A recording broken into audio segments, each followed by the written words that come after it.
Ty znáš Kopala. No. Jakýho Kopala? No, Jo, to znáš. Jo. No. On jak kopal, že jo? Tam. No, kopal ty kopaly a potom překopal toho Kopala, víš co. Jo. A jak vlastně dokopali?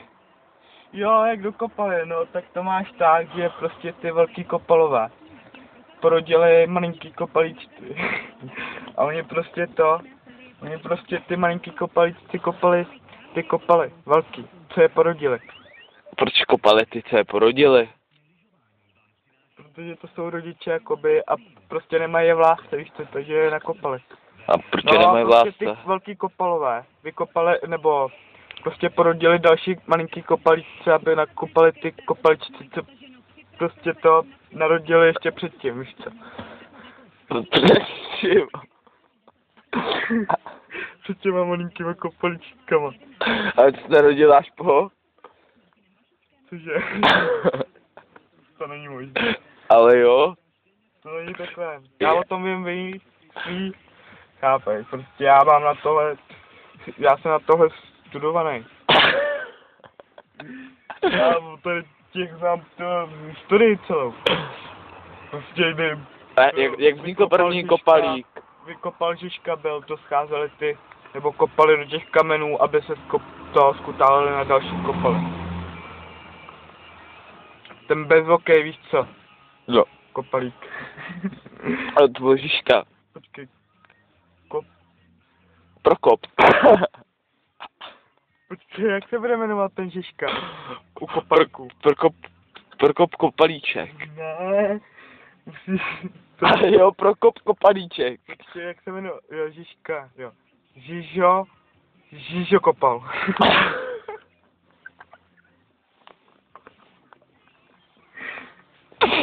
Jako to byla nějaká žižela. No. A proč jsem na Žižo kopal? My nekopem žižely.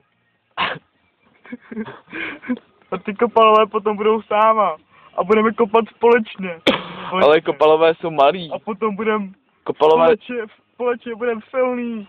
Spasíme celý svět. Jo. A ty seš taky, ty seš Ondra Kopal. Ne, já jsem Ondra, jenom. A ty jsi ještě nekopal. Já jsem ještě, no kopal jsem, ale prostě jenom málo, no. Jako víš co, do míče většinou jsem kopal. To, aby se ten míč jako, víš co, jako pohyboval. Tak to jsem do něj kopal. Potom jsem kopal většinou do bráchy. Kopal jsem prostě, když jsem měl kopat. No a tak, víš co, vůbec to neřeším. Hej, ty to natáčíš. Ty to natáčíš. Ukáž.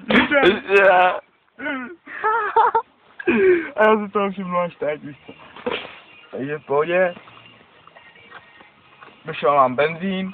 Musíme tady stát tak buzeranti. Potřebujeme čekat, až nám někdo zastaví, až nás odtáhne. Musíme si sechat cígo. No, tam tomu zastaví, ty vole, já nám ne. Čum na to, hej. Vidíš to? No. Jsou takový zmrdi. Ale přeru, vole. Ale teď banán to nastartoval to auto. No, nastartoval, no.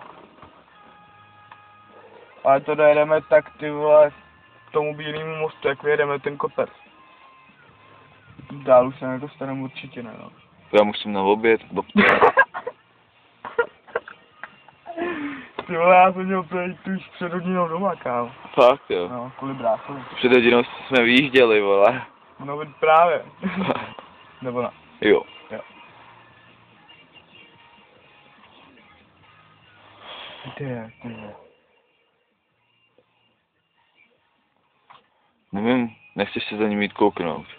Já to nebudu přelezat, aby mi nějaký pes kousnul do zadku. A poslední výtlam nakonec.